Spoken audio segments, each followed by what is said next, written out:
So a couple of days ago, this small YouTuber Wifies uploaded a rather interesting video, 7 views in 4 days by the way, fell off hard, where he tried to beat an escape room that he himself created. I mean, I don't know how that would be difficult given you know the answers, but I watched the video and let me tell you, this escape room sucks. Even with the fact that he canonically doesn't know the answers to the puzzles, the escape room itself is just horrible, and today I'm going to prove it. So buckle up and get ready because this escape room video is even worse than you think it is. But as I did, I noticed a hidden item frame in the water stream with an enchanted book inside of it. At first, it seemed totally impossible to reach. A 1-block water stream. If only there was some way to crawl in and get 16 extra blocks. Oh wait.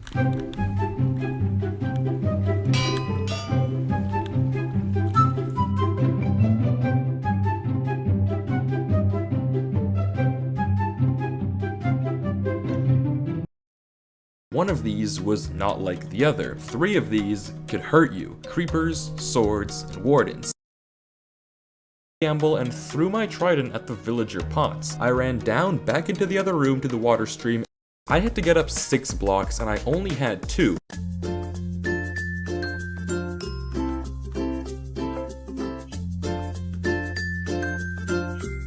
Or if you just don't kill the ghast, then this works too.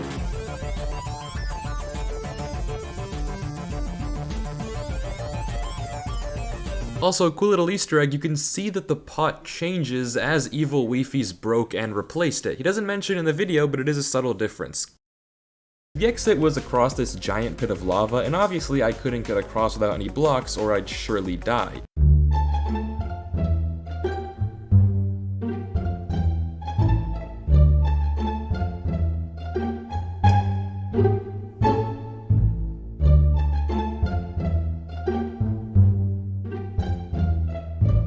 Disconnect glitching wasn't viable either since the final block was up 1. Well, it's a shame that there are no blocks you can use to get up there.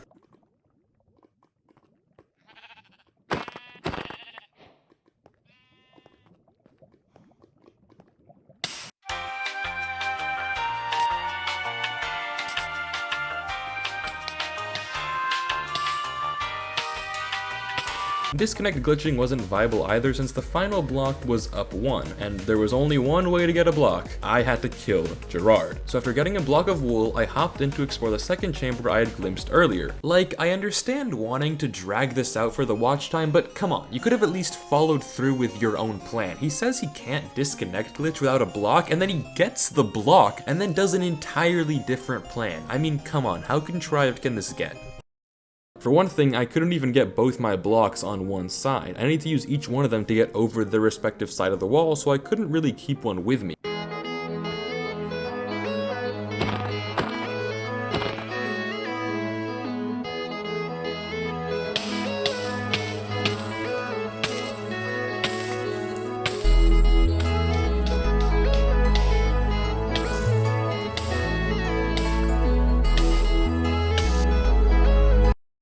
So I pressed the button one last time, coupled my carpets on the correct side, and began bridging.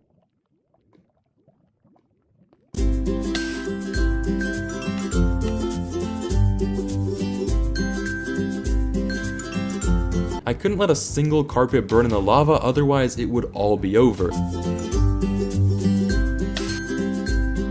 And if I ever slowed down, the water could retract at any second, and I'd have to do it all again.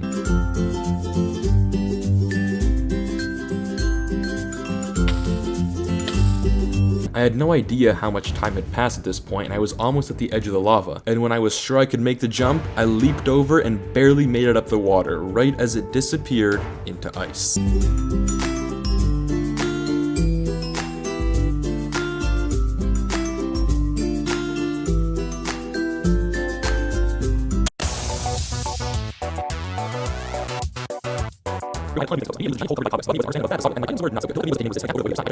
And a hole in the wall behind it with a sign saying, "Skull awaits you." I wasn't sure if that meant death, because if it did, I was not looking forward to that.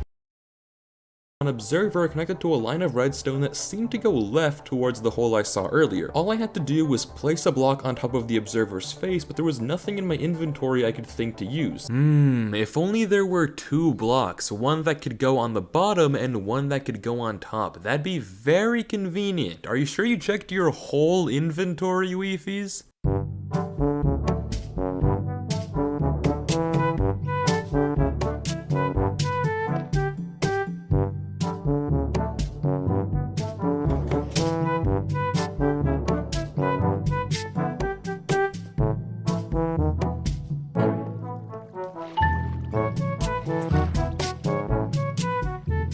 So without any other ideas, I decided to try and get the netherrack by collecting the pickaxe. Now I could mine the netherrack, but I still had no way of figuring out how to power this observer. Really? There isn't anything in your inventory you could think to place on this observer? Really? Not the 2 blocks in your inventory?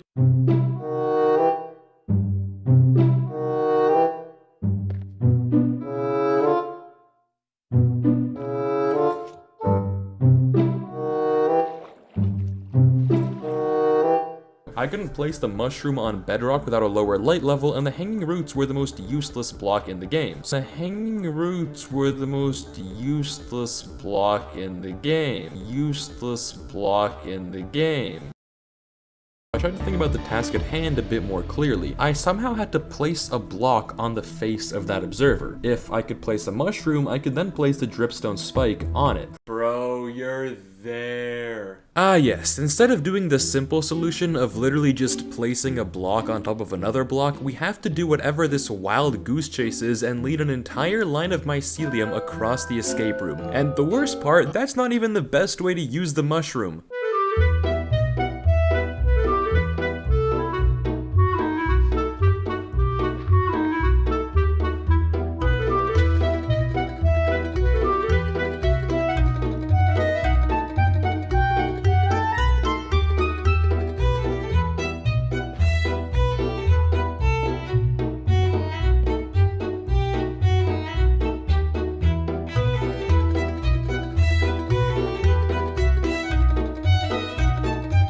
I tried to mine the basalt to get it in, but it was immediately regenerated. There was no way I was getting into this room unless I could stop that generator, but I couldn't really do that without drowning in lava first.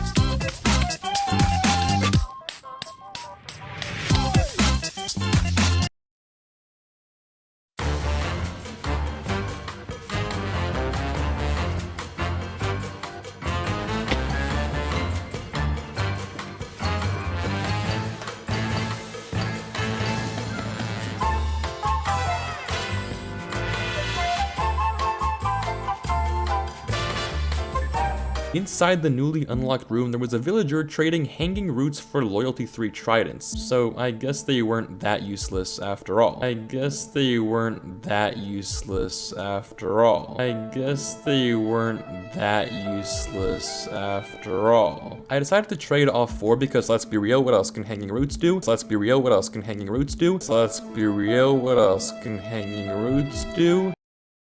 All I needed for jump boost was the brown mushroom, but to get the mushroom I needed jump boost, but to get jump boost I needed a mushroom, so I was in a permanent loop and I was trapped.